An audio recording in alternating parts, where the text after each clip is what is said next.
Olá, pessoal! É com imenso prazer que eu venho apresentar para vocês a série de sustentabilidade, da qual nós fizemos um resumo só para dar uma olhadinha do que foi produzido ao longo dessa série. Essa série ela é produzida pela equipe da Eleven Up, da qual eu tenho imenso orgulho de fazer parte desse projeto. Sou imensamente feliz, imensamente grata por ter sido responsável e coordenadora dessa série e ter tido a oportunidade de entrevistar pessoas de diversas áreas, desde a pesquisa científica até pessoas que atuam diretamente no mercado dentro do tema de sustentabilidade. Eu, Camila Vieira Curti, convido vocês a assistirem e realmente verem como que ficou todo esse material que foi produzido.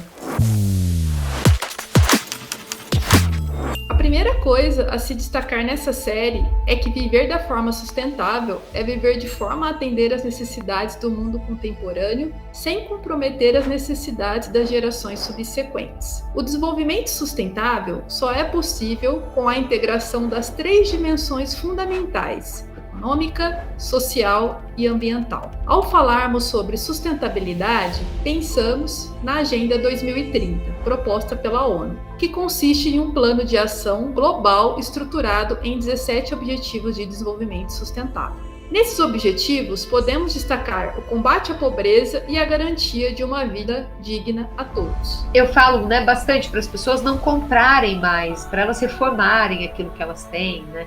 Então, hoje a gente também trabalha muito na questão da receita aqui do nosso espaço, com a realização de consertos, de reparos em imóveis que as pessoas já têm, para que elas não precisem ficar comprando de novo, comprando mais.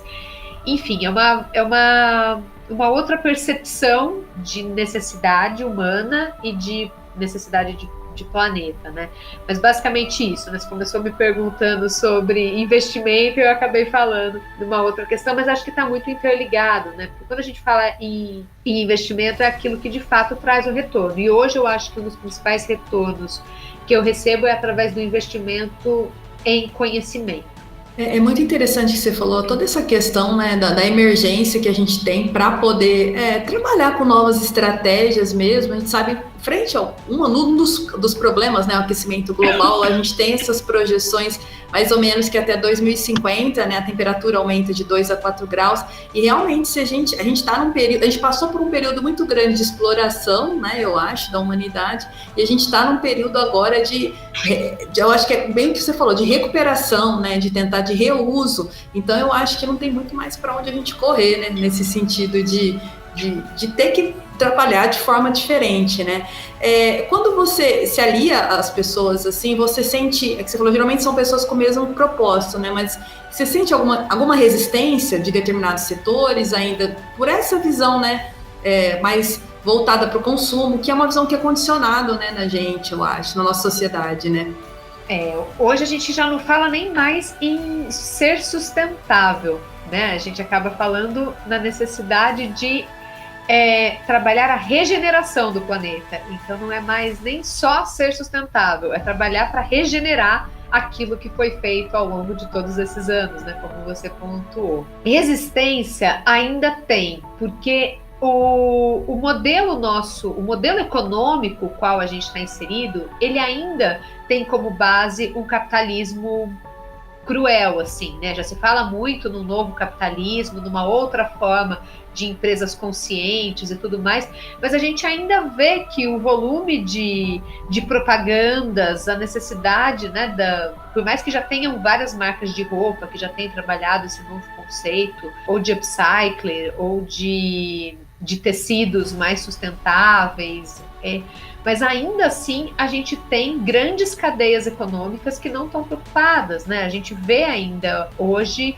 um volume muito grande relacionado, né, a tragédias climáticas, a tragédias ambientais, que está diretamente relacionado a produtos do nosso cotidiano, né, de maneira geral. Estratégias adotadas pelos países para atingir uma economia com desenvolvimento sustentável são inúmeras. Muitas empresas associam desenvolvimento econômico a um melhor uso de recursos naturais com menor dependência da matéria-prima virgem, priorizando o uso de matéria-prima renovável. É esse tipo de cuidado que a gente tem que ter, sabe? Por isso que é importante comprar do pequeno empreendedor, fomentar a economia local, então preferir sempre produtos de pessoas próximas, alimentação, participar de CSA, né, de pequenos grupos, de pequenos produtores, enfim, tentar mudar nesses hábitos, porque é aí que está a transformação do planeta.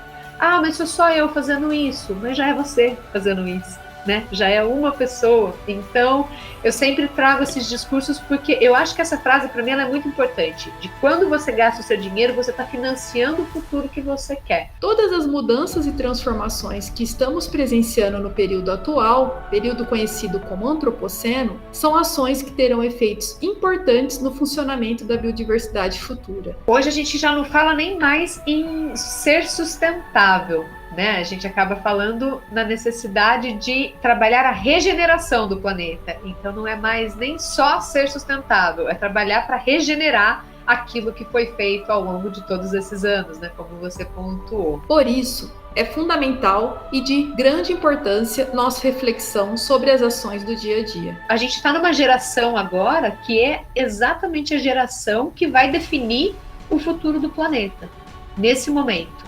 Então, ou a gente muda os nossos hábitos para que, de fato, a gente consiga fazer com que o planeta se regenere e melhore a condição humana para daqui a alguns anos, ou a raça humana ela vai se extinguir. Isso é meio que inevitável, assim, se a gente não mudar a nossa maneira de agir. Sustentabilidade é um valor composto por um conjunto de ideias, estratégias e planos de ação que integra diversas áreas. Para falar desse tema, trouxemos pessoas que estudam e trabalham nesse segmento. Essas pessoas nos detalham especificamente sobre sustentabilidade, gestão cultural e economia circular. Tem alguns valores que são bem legais as empresas abordarem, que é relacionado à diversidade, né? Quando a gente fala de cultura, um dos principais pontos, um dos principais pilares da cultura é a diversidade. É através da diversidade que a gente expande o capital intelectual da nossa comunidade. Então, quanto mais a gente trabalha com pessoas diversas, a gente tem ideias diversas e consegue fazer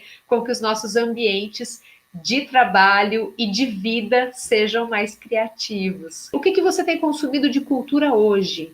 Né? O que te influencia? Quais são as músicas que você escuta? O que ela traz? O que elas trazem para você? Né? Então, essa percepção do que você consome, não só materialmente, mas também o que você consome como cultura. Acho que é bem isso, assim. E daí, nesse caminho da arte, da cultura, da sustentabilidade, da regeneração, a gente junto pode fazer um outro mundo mais colorido. Sustentabilidade e reciclagem. Coleta seletiva sem catadores é lixo, basta comparar. A vinda da lei, ela veio para valorizar e reconhecer o catador, que desde então são eles o protagonista dessa atividade. E quando você pega essa parte do processo de coleta seletiva, que é a coleta em si, e entrega para um terceiro que não tenha a mesma finalidade do catador, acaba que há desvio de material de maior valor agregado, não tem o reconhecimento, não tem o pertencimento do catador lá com a comunidade, porque na medida que o catador está lá, ele fazendo a coleta, ele fazendo a orientação socioambiental com os moradores, com a comunidade, ele está pertencendo a este processo que é, de fato e por direito dele. Então, a gente defende que a coleta seletiva, ela tem que ser realizada por catadores. Não dá para entregar essa fatia de trabalho que é de extrema importância, desde a educação ambiental da coleta, para uma empresa que não tenha a mesma finalidade que o catador. Os objetivos de desenvolvimento sustentável é mudança de comportamento mesmo, né? Assim, será que eu realmente vou precisar desse produto? Porque hoje o mercado é tão assim, né? Você entra com o carrinho do supermercado, parece que tem um imã, né? Vem tudo. É cheirinho pro banheiro, depois é cheirinho pra sala, é cheirinho pro quarto. Então, assim, o meu comportamento ele vai definir essas ações de coleta seletiva, porque não é só coletar, não é só destinar, é reduzir, é um consumo consciente, passa mesmo por mudança de comportamento, de redução, de fazer essa avaliação se realmente eu preciso desse produto, eu tenho mais quanto tempo desse produto, e também escolher embalagens que seja reciclável ou retornável. Sustentabilidade e efeitos das mudanças climáticas na Terra. Hoje a gente sabe do impacto das mudanças climáticas nos últimos 50 anos. A gente sabe que o clima que a gente conhece para o nosso planeta nos últimos 50 anos tem mudado drasticamente, relacionando uma série de padrões de mudança. O que é essa mudança climática, né? A gente está falando de um aumento de temperatura basicamente em todo o globo terrestre, então quase todas as regiões do globo vão experimentar aumento de temperatura em diferentes níveis e graus de preocupação distinta. A gente está falando de uma mudança no padrão de precipitação, então quando a gente diz que em alguns lugares vai chover mais, em alguns lugares vai chover menos, a diferença entre as estações secas e chuvosas vão se acentuar, e isso tudo gera uma série de consequências para nossa vida, para o nosso bem-estar e para a biodiversidade, né? E por isso eu acho que a gente tem que se preocupar com as mudanças climáticas. Sustentabilidade, mudanças climáticas e vulnerabilidade das espécies. A primeira coisa que a gente precisa entender que a gente não é dono da natureza, né? O ser humano não é dono da natureza, o ser humano faz parte da natureza. A natureza não depende da gente, né? A biodiversidade não depende da gente, os ecossistemas não dependem da gente.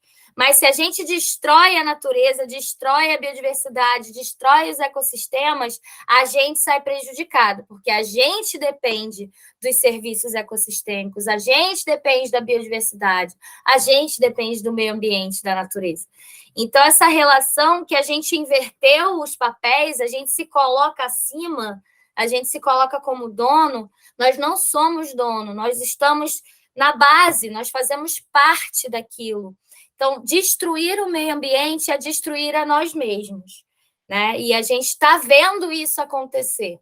A gente está causando a 6ª extinção em massa do planeta Terra, né? E a gente pode reverter essa situação. Então, é importante que a gente se coloque no nosso lugar de parte integrante da natureza e não como se a gente estivesse acima, porque a gente não está. É a gente que depende da natureza para existir. Sustentabilidade e gerenciamento de áreas contaminadas. E daí você tem que fazer uma avaliação de risco à saúde humana. O que seria isso?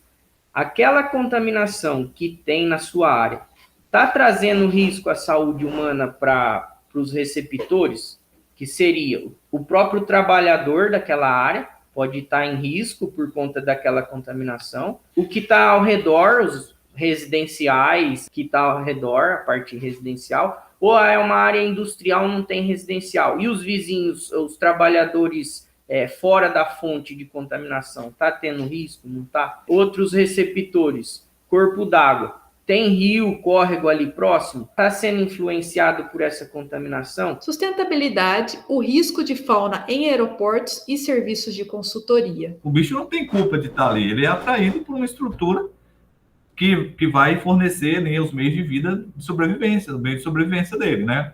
Então, essa identificação do perigo de fauna que os aeroportos precisam fazer, elas vão dar quem são as espécies, quais são as espécies que eu preciso me preocupar. Você pode ter 60, 80 espécies dentro do sítio aeroportuário, mas não são as 80 que te dão problema. Quais são as que me dão problema? São essas, e com base nessas, o que atrai elas e o que eu vou adotar. E aí vem o programa, né, de gerenciamento de risco de fauna, que vai indicar como que eu vou operacionalizar, quais são as ações que eu vou adotar para evitar que o animal fique aqui dentro do meu aeroporto. Assistam às entrevistas completas. Elas trazem informações de grande importância sobre cada tema abordado. Somos parte do todo e é fundamental que tenhamos consciência e responsabilidade individual na manutenção do equilíbrio de todas as formas de vida. É você repensar, né? Repensar o seu modo de vida, repensar o seu papel enquanto ser humano, enquanto pessoa nesse universo. Para que estou aqui? Qual é minha responsabilidade? Então, acho que tem que fazer esse exercício de despertar para uma nova consciência. Eu quero chamar a população, as pessoas, para essa reflexão, de ter esse compromisso com a vida. Porque o compromisso com a vida envolve tudo isso. Envolve a gente se preocupar com o meio ambiente, se preocupar com a nossa saúde, se preocupar com o coletivo, sair do egoísmo, ter um olhar mais coletivo.